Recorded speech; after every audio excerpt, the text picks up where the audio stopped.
Today, we are talking about something I think every woman has asked herself at some point. What do you wish somebody had told you sooner? Because it honestly is funny. The biggest lessons usually are not the ones you learn when everything is going well. They come from the mistakes and the unexpected turns, the relationships, and all of the moments that only really make sense when you look back, sometimes years later. My guest today has lived through so many different chapters of life, and I think that most people would expect us to spend today walking back through all of them. But honestly, I'm way more interested in what she knows now than what happened then. So instead of revisiting the timeline, I want to spend today talking about the things that she wished that somebody had told her sooner. The lessons you learned the hard way, the opinions you've changed your mind on, and honestly, the advice that you would give to every woman listening today. So I'm so excited. Welcome to the show, Holly Madison. Hi. Thanks for having me and congratulations on your baby. Thank So you. She's such a exciting. little doll. Aw. How many She's months now? she's 6 months now, Aw. and she's starting to get real bouncy in her body and try to throw herself across me to get the window blind, and just she's just so funny all of a sudden. It's adorable. That's Um amazing. I want to start somewhere today that people may not expect, but I don't think everyone realizes that you're a mom. Yeah, I have a 13-year-old daughter and a 9-year-old son. I keep them very much offline so people forget, but I do have kids. It's so interesting. That is clearly a very specific choice that you made. Did you Mhm. make it when you first became a mom? The internet was different 13 years ago. It really was. I would post baby pictures and so would my ex-husband. We were really excited to do that. But maybe around the time that my oldest got into preschool and she was just, out of the house and into the world a little bit more, it didn't really feel safe. And then I Mhm. got a divorce and started dating a guy with a really toxic fan base who would stalk and send mean messages, even to my ex-husband and things like that. Oh, And I no. just thought, I don't feel safe. I'm not putting their faces online. I don't want them to be judged. So it has stuck since then. Wow, that's a spooky story, but Yeah. I think about my own daughter, and I feel like I create a lot of mom content, and sometimes she's in it, and sometimes she is, and sometimes I cover her face, and I have a hard time figuring out where to draw the line. I think a lot of parents have a hard time figuring out where to draw the line, whether you're a creator or not. And I'm curious, I know that you take a very hard line, but for other people, what do you think? How do you feel about that? I think it's different for every family, and you're going to know what feels right and what feels safe for your family. I have close friends whose kids are online constantly in their content, and that's what they Right. feel comfortable with, and that's what works for them. I do always advise be a little more careful than you think you need to be, even if you're Yeah. not, famous or known in any way. You never know what kind of a creep is watching you. Don't post in real time. You never know. You could have a stalker from your school or something. Just be maybe a little more moderate about it than you would otherwise. Because the thing is we're all so proud of our kids and we want to show our kids, but you could always show them later. Now on Mother's Day, I posted a carousel and it was old pictures of my kids. They look nothing like Mm. that now. So I don't feel unsafe posting that. But Yeah. it's my way of being proud of them and showing it. You can always show the photos later, you know. I do know. It's something that I, think about a lot and talk to my husband about. You are a seasoned mom, and I'm curious, you have a very interesting and public history. I'm curious, when you became a mom, what is something that you immediately stopped caring about? Because I have my list of things that I stopped caring about, but I'm curious for you what that list looks like. I don't know that I stopped caring about things, but I definitely had to adjust my expectations. I'm a huge list person. I love to have a list for every day and every week and every month and checking off my list. That makes me feel accomplished. And I remember before I had my daughter, I thought, I think once I have my baby, I'll only be able to get a third of my list done every day. So I need to adjust. And then I realized I was lucky if I got one thing done because I was in bed breastfeeding. So I was you just have to adjust. So I don't Yeah. know. I don't know if there's specific things I stopped caring about. I think the classic thing happens too, where I've always had dogs all my life and the dogs take a back seat once you have kids. The dogs, you still love your dogs, but it's not the same in a way. You know what I mean? Yeah, I do know exactly what you mean. Our dog Tomato, he just turned 3, and I got my dog Tomato when he was a puppy, and then I met my husband, we had our baby, and he has clearly been demoted in the field. Yeah. I hate to say that out loud, but, like, we get the baby up in the morning, and he's like, "Well, what about me? Like, do we not play fetch for 30 minutes every single morning anymore?" And I'm like, Mhm. "My guy, I literally have to feed this child." Yeah, you Like, I still can love your pets, but there's not as much time for, like, the frou-frou pet stuff, like the puppuccinos and the babying your dog. Yeah, I know what you mean. I think for me, I'm only 6 months postpartum and, you're many years out from being postpartum. The thing that I kind of stopped caring about, but also not really, because I think postpartum kind of does a number on your brain, Mhm. is my body and how I felt in my body. I put on 60 pounds in my pregnancy. Mhm. And so after I gave birth, up until even very recently, and still, have felt like I've been in a body that's not mine. But I was surprised, honestly, by my lack of energy or desire to, like, start exercising and, like, losing the weight, and it was kinda confusing for me because I was uncomfortable in my body, but I just, like, didn't have the energy or, like, the sparkle to, like, really take care of myself in the early days or do something about it, and I Mhm. think that's, like, shifting as my postpartum depression is lifting. Um, but that's something for me that has been pretty confusing that I, like, didn't expect. Did you go through anything like that when you had your kids? Not exactly. I was gonna say your experience actually sounds really healthy. Like, I wish I Mhm. had that experience. I'm super hard on myself about looks and stuff. I think that's because of, like, the culture I come from, like, the Playboy Yeah. Mansion and whatnot. And I really, along with postpartum, especially after my second, really went through a lot of depression because, my face was a little bit fuller. And this was 2016 when I had my son. So this was right when everybody was doing selfies and Oh, also the yeah. iPhone camera, like, distorts your face, whether you like it or not. Yes, I And remember. Like just an iPhone 4. yeah, and I just felt like I don't know who I am anymore because my face isn't the same and I can't get the same angles, and it was really messing with my head. Mm. So if you can escape that at all, I mean, thank God. Yeah, I've been able to practice more kindness towards myself than I Mhm. thought that I would be able to, but it's been a confusing time for me, and I'm starting to, get more comfortable in my body.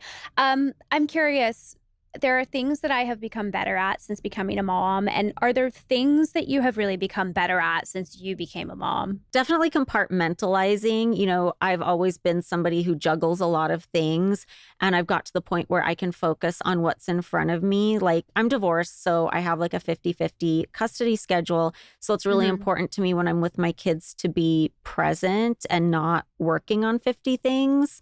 Like, sometimes I Mm. am. If the kids are having like a little TV time or something, I can sneak something in. But I'm really good at being present and in the moment and focused on what's in front of me rather than my mind wandering to 50 different things. That's really impressive. Like, is that a skill that you've had to cultivate over time, or is that just, like, who you are? It's definitely, I've had to cultivate it for sure. It's like I would get more and more overwhelmed with everything going on. And I just realized, I'm responsible. I am taking care of things. So it's okay for like 5 hours after school with the kids between school and bedtime for me to not be thinking about the other things. Yeah, that makes sense to me. Like, what did you have to do to kind of make those shifts? Did you have to reach a point where you're like, "Oh, this is just not working anymore," and because of that breakdown, it creates, like, a lifestyle shift for you? Yeah, I think so. And just adjusting to, after the divorce, like these are the days I'm going to see my kids and just a lot of planning ahead. I have, in Right. addition to my iPhone calendar, I also have like a traditional day planner I carry around in my backpack with me. So it's wherever I go pretty much. And the days are highlighted that are the kid days. So I know what I'm focusing on each day. And, sometimes my schedule is a little tricky when I'm trying to schedule things, but it was definitely something I had to get into, otherwise I would have a panic attack and a Well mental breakdown just overwhelm. Yeah, I have really experienced this like 47 tabs are open in my brain at all Mm-hmm. times syndrome since I had the baby. And I'm Yeah. working on closing the tabs one by one and understanding that I cannot have 47 tabs open. Yeah. Otherwise, my house would literally burn down because I forget to turn the stove off. You Yeah. know what I mean? I do know what you mean. Totally. Um, I'm curious in your motherhood experience, is there something that you like really focus on but wish that you didn't? Like, do you put too much pressure on yourself on like one area of your motherhood journey? Because I think that everybody kind of has their thing that they worry about and obsess over. And I'm curious for you, like what is that? I think I had to check myself a little bit. Not that I focused a lot on this, but I found it creeping in. What is actually best for the kids versus what makes me look like a good mom? Because when my husband and I were separating, he was like, well, I want the kids at my place all the time. And I'm like, no, well, they have to be at my place. I'm not coming to Europe. They have to be at my place too. But I was thinking about my house that I had from before we were married that I was moving back into. And I'm like, well, it's not the better house for the kids. And do I want the kids in the car? Like, I need to suffer the commute, not them. Like, it's actually better that I go to his house and we do more of like the nesting style co parenting Mm, because I really had to get into myself. I'm like, why am I digging my heels in so much to have the kids at my house? Is it because I feel that people won't think I'm a good mom if they find out the kids are never at my house? You know what I mean? mm. Like, that's not what's best for the kids. So I had to kind of dig deep and look and see, was there any ego in there? Because sometimes what you think at first might make you look like a good mom isn't necessarily the best mom choice. Right. Yeah, that makes sense. What do you mean by nesting coat? Like, Oh, can you nesting is when the kids are always in the same house and the Mhm. parents kind of switch. Oh, interesting. So you Yeah. do that. Mm-hmm. And So it's do not you that we don't ever overlap because it's his house, but he also travels a lot. So we work our schedule. It's different every month. That's why it gets so confusing. And I have the day planner I carry with me. So if he runs like a entertainment company where he does festivals. So depending on the time of year and like where he's going, like he might be out of town. So it's important that I'm there with the kids. Yeah, And yeah, we yeah, of overlap course. too. It's not like we hate each other and can't be in the same house at all. Like Oh, there'll so be sometimes you guys are all in the yeah, same there'll house be a lot of together. nights where we're all having dinner together and things like that. Wow, that's so interesting. So you have Mhm. a really good relationship. Yeah, and it's actually changing too. We go back and forth between Vegas and LA. And in Vegas, our houses are like right next to each other. Like the kids can ride bikes, it's in the same community. And I'm finally moving in LA. So I'm going to be really close to them. So we'll have that scenario here too, which is a relief. So that'll just be nice because it'll be like next door neighbors. Whoa, that's cool. That sounds like really healthy co-parenting. Yeah, I'm really lucky. People ask me for co-parenting advice all the time, and I don't have any to give because unfortunately, you're either going to be with somebody who also wants to do the best for the kids and you guys are going to work Mhm. together on that, or you're going to be with somebody who's going to use the kids as a weapon. And I feel so bad for anybody who has to deal with that. I'm lucky I don't know what that is.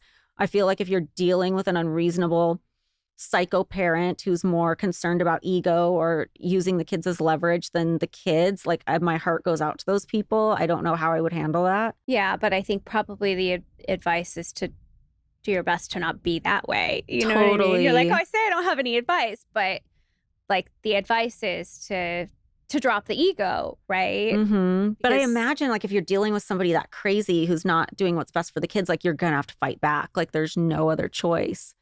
And yeah, I feel lucky I don't have to deal with that. yeah, yeah. Well, and you're a normal, reasonable person. I think that that is super helpful, right? That's the advice. Just try to be a normal, reasonable person Hmm. if you co-parent and your life will be easier. If you are a new parent and you have been listening to this show for a while, you know that I am a true fan of Hatch Baby. I have had Nell's Hatch Baby even before she was born. But if you are a new parent, you know the bedtime routines make all the difference. But figuring out what works for your kid can be tough. And every family's version of this looks a little bit different. And I wish that somebody had told me that sooner because, like, you can't always just follow the books and it's going to work for you. But you can get close. We do a pretty structured bedtime routine with Nell, and the hatch is genuinely part of why that routine holds up. The light goes amber, the sound comes on, and she like knows what's happening. It's the most reliable part of our evening. Hatch Baby does feature expert sleep support, including real-time one-on-one sleep consultant chat, milestone sleep guides, and those fun science-backed lights and sounds that you see all over the internet on Hatch Baby social media videos. Every Hatch Baby includes 3 months of this expert sleep support and premium content, and it grows with your kid. So they go from bassinet to big kid bed. Hatch is in 1 in 3 nurseries, and it is the #1 baby registry gift. It comes in 5 dreamy colors, so there is a Hatch Baby for every nursery. You've got this. You don't have to figure it out alone. Head to hatch.co/baby to shop and learn more, and you can also find Hatch Baby on Amazon, Target, and Baby List registries. Again, that's hatch.co/baby to shop and get real-time sleep support. I am loving Bond Charge. I posted the red light face mask on my social stories a couple of weeks ago, and I got so many questions. Bond Charge is a holistic wellness brand with a range of evidence-based products designed to help you optimize almost every area of your life. The products are grounded in science and inspired by nature, and they blend ancestral principles with modern innovation. Everything from like blue light blocking glasses to that red light face mask that I mentioned, and that is my favorite product. And here's my problem. Postpartum, my skin got dull. I went from like glowing when I was pregnant to dull postpartum. You know what I mean? Uneven, just kind of tired looking in a way that no serum was really touching. And I wanted something non-invasive. The mask combines red and near-infrared light to penetrate skin layers, supporting cellular energy production and stimulating skin elasticity. It targets the appearance of fine lines and uneven tone while supporting firmness. And I wear it for about 10 minutes a day, which is really cool. And that's the actual reason that I use it. Like literally 10 minutes. I put it on, I put the little remote in my pocket, and then I can go around the house. I wear it while I'm answering emails or doing the dishes. And then my skin feels firmer and more radiant. I feel more confident in my complexion than I have in months. And Bond Charge ships worldwide with free shipping on every red light face mask with a 12-month warranty. And it's HSA FSA eligible for up to 30% savings.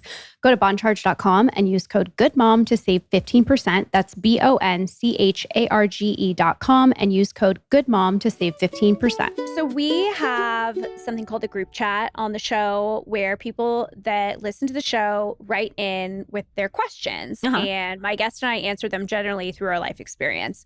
And the questions today are all about advice. Okay. Life advice, because we do a lot of just advice Q&A on the show.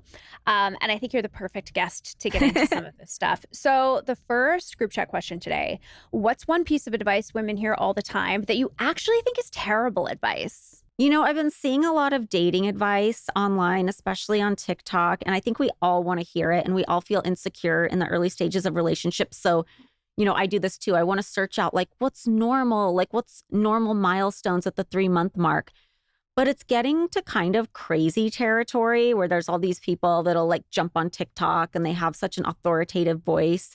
And they'll be like, if he doesn't text you back within 3 minutes, you need to ghost him. And it's all these like crazy, unrealistic expectations that I feel like are just going to drive people toward loneliness because every situation's different.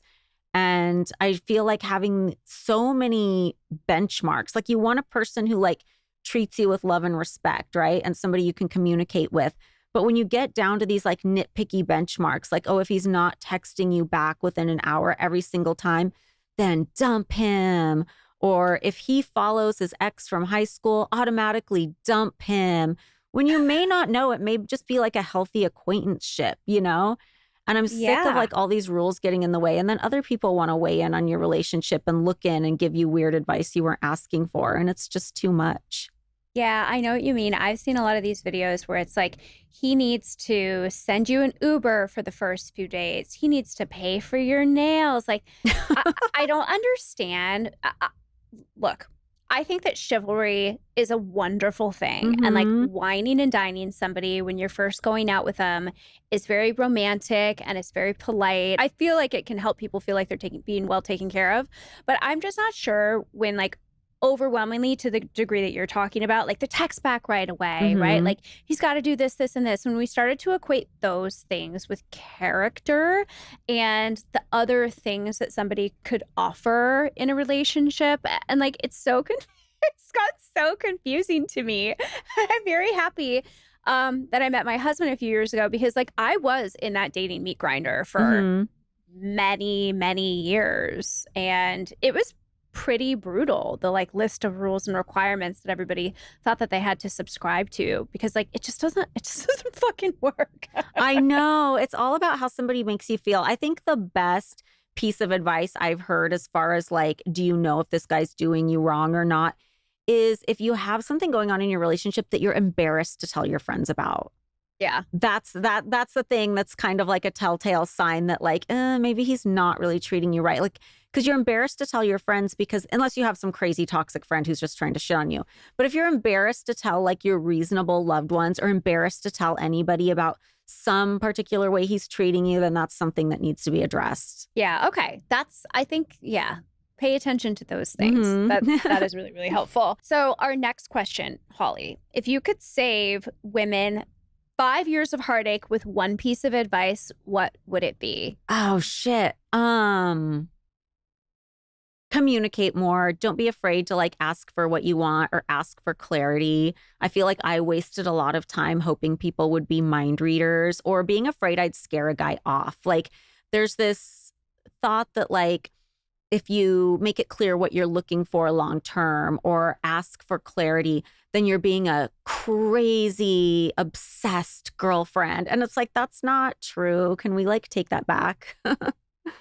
I could not agree more. I would give very similar advice because, like I just said, I was dating a lot in my 30s, and I was dating to marry. But a lot of the guys that I was dating didn't know that.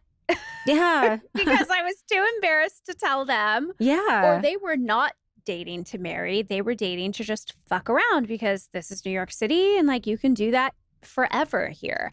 And I found that when I grew a pair and started to communicate to men that, hey, I'm dating to marry, in, you know, whatever words you want, you pick the language. That's when I started to attract the same energy. And it was so much easier to ultimately meet my husband and get married, because like the pool gets way smaller. And I think that it's not embarrassing at all if you want to get married. And it's also not embarrassing at all if you want to be single and you want to do whatever you want, right? Like we're not passing judgment on what anybody wants to do. But I think being clear and open with people about that, like out of the gate, can just save you so much heartache and so many years of just chasing all these shitbags. Totally. I have a roller rabbit problem, and I am not looking for help. I love Roller Rabbit. It's a globally inspired lifestyle brand known for its vibrant prints and iconic sleepwear. I have been sleeping in these jammies lately, my ladies. It is a multi-generational brand, and it's rooted in family and togetherness from baby to grandparents. Everything is thoughtfully crafted with premium materials like 100% Pima cotton. They're ultra plush Pima soft fabric, natural linens, and then washable silks. But there's so much more than pajamas, intimates, women's and kids ready to wear, travel accessories. And artisanship is at the heart of it. And many pieces are still made with the same family-owned factories they started with over 20 years ago, which I think is really nice. But above all, pattern, print, and color are at the core of what they do at Roller Rabbit. Right now, they're launching the Salt and Stars collection. It's filled with festive summer prints, nautical designs, playful twists on the classics, matching family PJs, there's swim, there's terry cloth, everything for beach days and easy summer mornings. Visit rollerrabbit.com and take 20% off your purchase of $150 or more with code GOODMOM20 at checkout. Again, that's ROLLERRABBIT.com with code GOODMOM20 for 20% off your order of $150 or more. Terms and exclusions apply. Let's talk about ResortPass. Again, this week, I have been using ResortPass. I feel like I've unlocked something as a new mom. You know how I am always talking about needing permission to rest, like you sort of like have to earn it? Here's the concept. ResortPass gives you access to luxury hotel pools, spas, and cabanas for the day. No overnight stay, no membership fees. Passes start at $25 and you book in under 5 minutes. And they even do same day, which is really cool. With Resort Pass, you do not have to earn that permission to rest. It's just easy and you can go do it. They partner directly with over 2,500 hotels and resorts across the US, Caribbean, and Mexico. So you get the same elevated experience as an overnight guest. And 6 million people have already taken a daycation. And Resort Pass has over 100,000 five-star reviews. I did a solo day just the other week at a fancy hotel in New York City.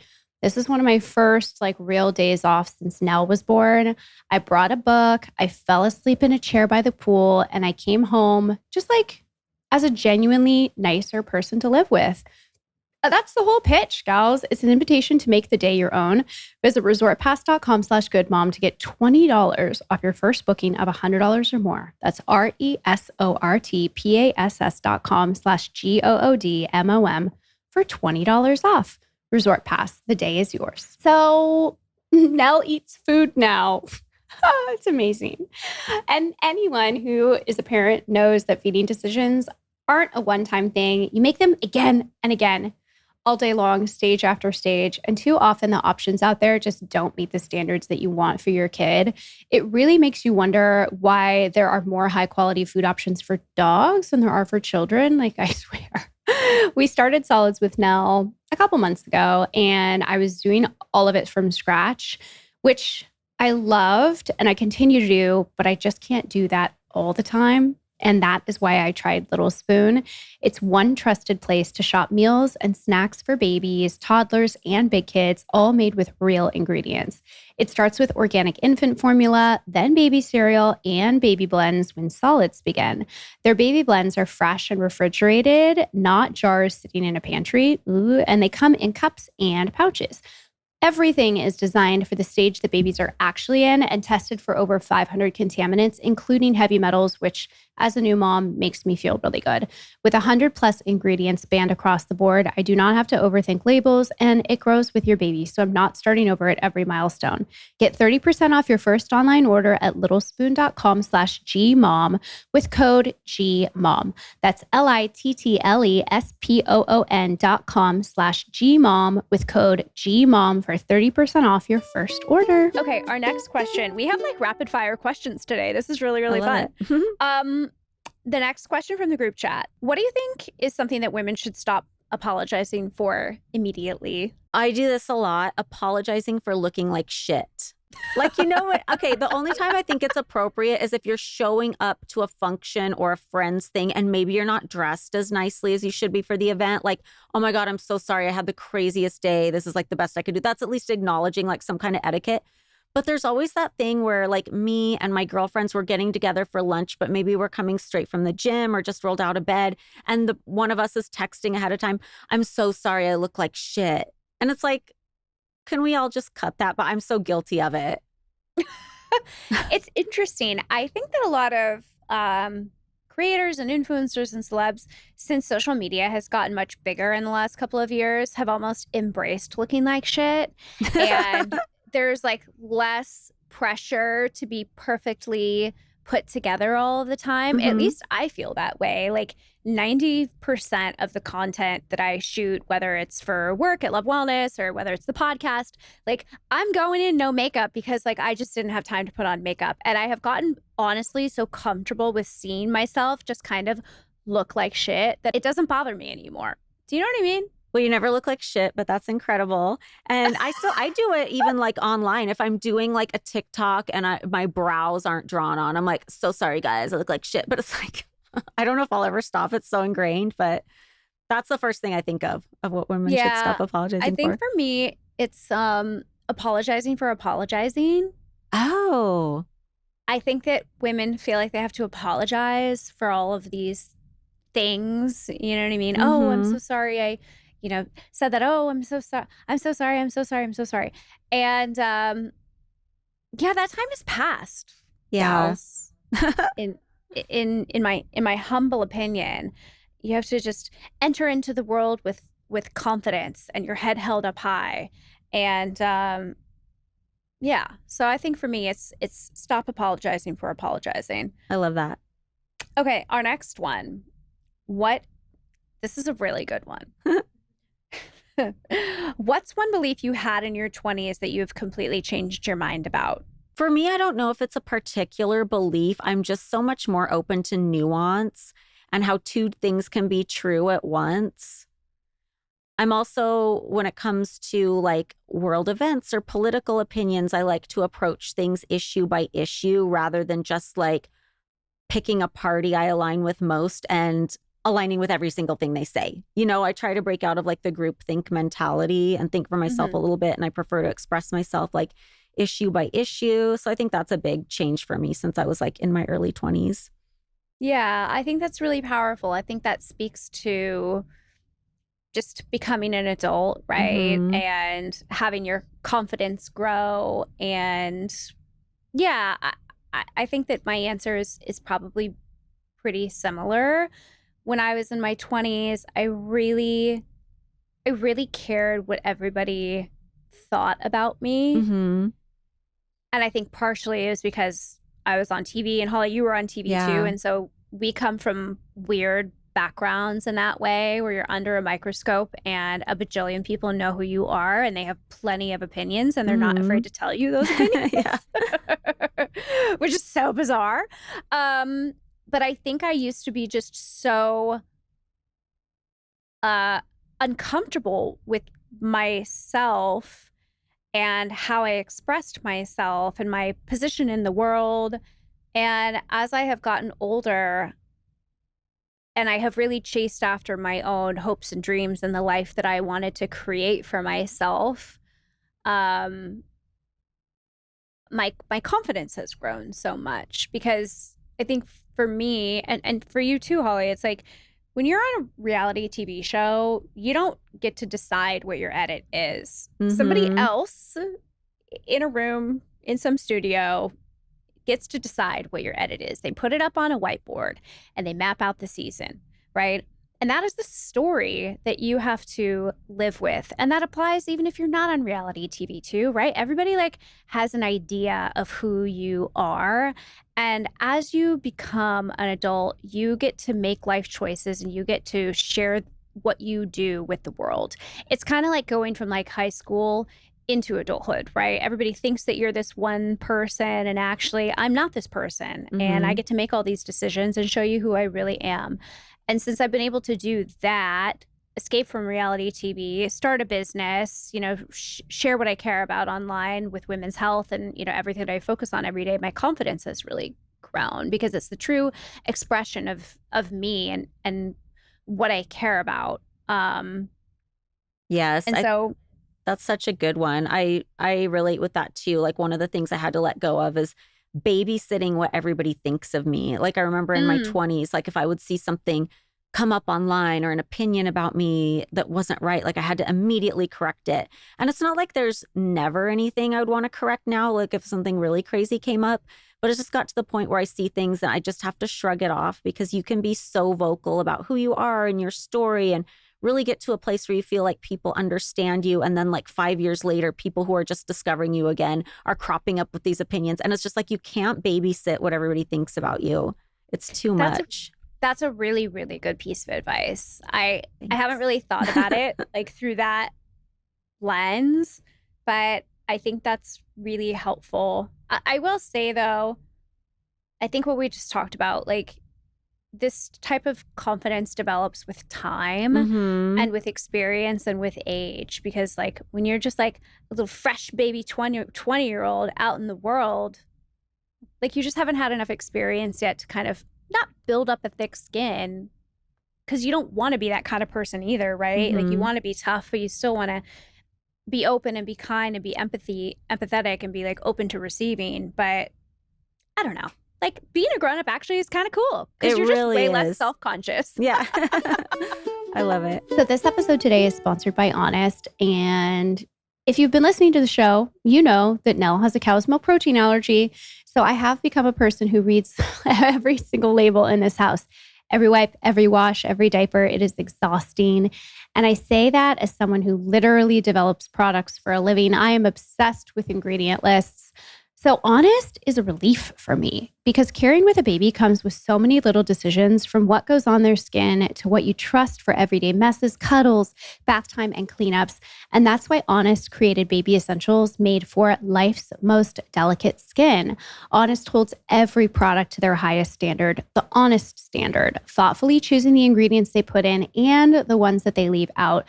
Their baby products are hypoallergenic and dermatologist tested. From Honest Clean Conscious wipes to bath and body essentials and diapers, every product is designed for the delicate details that really matter the most. Honest, the mother of all standards. Shop Honest on Amazon, Walmart, and Target. Okay, real talk about my kitchen right now and what I'm eating. I am 7 months postpartum. I just started strength training again, and I am eating a truly staggering number of salads with a lot of protein on top. And that was fine until I looked at the dressing that I'd been using that I got just like from the bodega down the street and realized I could not identify half of the ingredients in the salad dressing. Enter Primal Kitchen.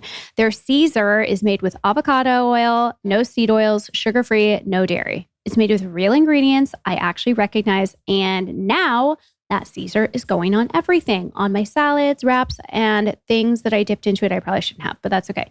Primal Kitchen was the first brand to bring avocado oil to sauces and condiments. That's pretty cool. And they're now the fastest growing salad dressing brand in the US. They are on a mission to change the way the world eats by making real food easy and delicious. And it's not just dressing. They've got sauces, condiments, the best ketchup, and pantry staples, all with real honest ingredients. So if you are paying attention to what you're eating this year, do not forget about your sauces and dressings and condiments. Find Primal Kitchen at your local grocery store or on primalkitchen.com. Primal Kitchen, made for real food. Our last group chat question for today. Holly, what is a red flag that you would never ignore today that maybe you ignored when you were younger? There's a couple that pop to mind. I mean, when people talk about love bombing, I feel like that word kind of is so overused these days and people get confused by it because everybody wants to be swept off their feet in the beginning and treated good. So I really like to hone in on like, what are some of the really red flaggy stuff about love bombing that can differentiate it from love bombing and somebody who's just like doing a really good job courting you and like maybe fell for you right off the bat.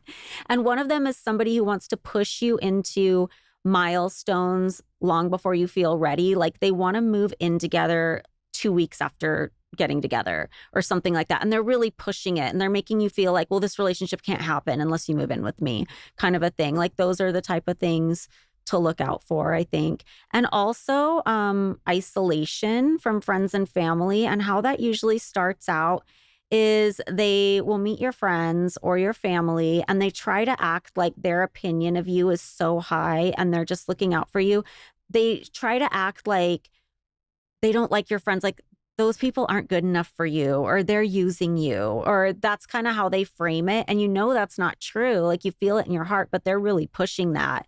And it gets to the point where you don't feel comfortable bringing your friends around, or you know if you tell your significant other you're going to go see your friends, you're just going to get shit on. So that's a big one to look out for as well. That's really interesting. That would not have popped in my mind, but it's a really good example. Yeah, I think like what you were talking about at the top of the episode, if you're afraid to tell your friends something about your relationship, like that's like a red flag. Yeah. And the same thing happens kind of with what you were just talking about, right? If you're like nervous to tell your partner, I'm going to go see my friends, or you're nervous to tell your friends, I'm going to go see my partner, and there's like discomfort or like tension there, that is certainly a big red flag. Good group chat questions today, you guys. Holly, I'm just curious, like you have lived a very public life, you know, for much of your career, and you have so much experience and it's so multifaceted. And I'm just curious for you personally, like what do you wish someone had told you sooner, now that you're, you know, an incredible adult with a family with such a colorful history? Like do you even wish that somebody had like clued you in? I mean, I can think of a couple really practical sounding things that I'll get to. But before I get to that, like my first thought when I read that was like, I don't think I would have listened. You know what I mean? Because I mean, clearly you could go back and somebody could warn me about like, this guy's toxic, but I felt like I knew better. I felt like I was seeing inside a person and they were misunderstood, or I just didn't have the capacity for nuance. Like people, like when I was living at the Playboy Mansion, for example, when I first moved in, one of the older girls who was there tried to warn me that Hef would like pit some of the girls against each other. She would be like, you know, there's always like his main girlfriend and then like the youngest girlfriend, and he'll like pit them against each other. Like first it was Tina against Buffy and then it's Tina against Stephanie. And I just didn't believe it at that time because I thought, no way. Like, why would a grown man be so petty? Like a grown man who's successful and has a business. Like, there's no way. And, you know, the girl who told me this was somebody who had a lot of like jealousies and issues with the other girls. So I just kind of wrote it off to that. I was just like, and she's trying to make me not like it here. Like, there is no way. I just at 22 didn't have the capacity to see how nuanced people could be, or how two things can be true at once with a person, how you can be older and accomplished and successful and still be petty and insecure and desperate. Still be a little bitch. Yeah. So I think there's just a lot of things I wouldn't have listened to because I didn't have the capacity to understand. But I was trying to think of something, you know, like what would really like make a good difference. I always say like if there's like a go back in time type of question, I could tell myself like take more pictures, keep more receipts. But I do wish somebody would have like shown me how to make a YouTube channel earlier, because I started my YouTube. No, this is so practical. I started my YouTube in quarantine and it was a really positive thing. It led to like the podcasting and everything like that. But I wish I would have done it in like 2010. But I didn't know it was so easy. I thought it was like you had to have professional camera equipment and it was really hard to upload and complicated and I wouldn't know how to do it, but it's really so easy. Like back then I didn't even know you could like just talk to your camera on your laptop, you know? I thought you had to have all this professional shit. Yeah, I feel like there are so many like little professional endeavors people started 10 years ago and then abandoned. And if they had just kept going, and now with the way that the internet went. Totally. That's really interesting. Everybody, she can get deep. She can get like super practical. Start your YouTube channel. I think for me, like, because I get asked this question a lot. Like we both do a lot of interviews, and that's a typical question. And my answer is always the same. I wouldn't want any previews. I would want to go into it blind, like just as I did, because I think the lessons are learned in the hard stuff. Yeah. And like if you had a sneak peek, then, you know, the matrix is going to shift or something. Yeah, it doesn't have the same effect. You'd be sent on a totally different side quest. Yeah, totally. So yeah, I think like you just have to stay in the present and like be grateful for, you know, the things that have happened, because bad stuff really often turns into beautiful things. It blossoms, you know what I mean? Okay, Holly, if you would please finish this sentence. The older I get, the less I care about aging in general. You know, when I first came to LA in college and was auditioning and stuff and waitressing and talking to people, old men would come into the restaurant and be like, oh, what are you trying to do? Oh, you want to be an actress? Oh, well, you're 18 or 19. You're getting too old. You better make it happen now. And it's crazy. That I was probably still the mentality for young people coming here, but it definitely was back in my day. And when you're being told you're too old at 19, it kind of loses power after a while. Like I'm 47 now, and if somebody tries to tell me I'm old, like it means absolutely nothing. Really, really good one. Okay. Yeah. My last one, finish this sentence. The older I get, the more I realize what actually matters is family and time spent and quality time. Especially when you have kids, it goes really fast. And I know everybody's probably telling you that. Everybody told me that when I first had my kids. And it doesn't feel like it goes fast in the beginning because you're so hands-on in the newborn stage and you're not sleeping. But as soon as they hit like toddler, time is flying. Yeah, I already like grieve for last week. I know. If I'm being totally honest with you. Because we've gotten out of the newborn trenches. Little girlfriend is sleeping 11 and a half, 12 hours a night. So it has gotten a lot easier all of a sudden at 6 months old. But she's changing so rapidly that I'm like I already feel sad about what happened a week before and who she was last week, and that she's already a totally different person. Oh my God, I cried the first time I took Rainbow to Bibbidi Bobbidi Boutique at Disneyland where they dress them up as princesses and do like the glitter reveal. She was 2 and I was crying because I couldn't believe how old she was. Yeah, it's becoming like more and more clear to me every single day that time with family, that special time is it's priceless. Time is the currency, in my opinion. If I had one day left on the planet, I would just chill with my kids. I love that. On the couch. Well, this was great. Our guests are so excited to have you on the show today. I think everybody knows where they can find you, but tell us where everybody can find you, Holly. Yeah, my social medias are just at Holly Madison. My YouTube is official Holly Madison. That's where my podcast You Wish is, which comes out every Thursday. And my other podcast, Girls Next Level, comes out every Monday, anywhere you find podcasts. Love it. Well, Holly, thank you so much for being on the show. You're a good mom. Thank you. So are you.